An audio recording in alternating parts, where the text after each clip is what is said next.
जिज्ञासा शिकण्याची एक मजा आहे. शोध, प्रश्न आणि समजून घेणे.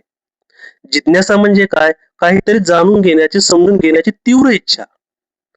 हे का होते? असा प्रश्न विचारणे सुद्धा हा जिज्ञासाचा भाग आहे. हे झाड कसे वाढते? हे जाणून घेण्याची इच्छा म्हणजे सुद्धा जिज्ञासा आहे. या फुलावर फुलपाखरू का बसले होते? हे निरीक्षणातून जिज्ञासा आपल्याला बारकाईने दिसून येते. या विषयावर आणखी काय माहिती आहे? जिज्ञासामुळे शोध सुद्धा घेता येतो. समजून घेण्याची प्रक्रिया सुद्धा हा जिज्ञासाचा भाग आहे. पाऊस कसा पडतो? शिकणे आणि वाढणे किती छान.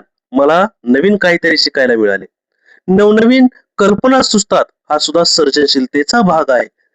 प्रगती ज्यावेळेस होत असते त्यावेळेस सुद्धा जिज्ञासा त्या ठिकाणी आपल्याला दिसून येते. जिज्ञासामुळे अशा सर्व गोष्टी आपल्याला त्या ठिकाणी दिसून येतात.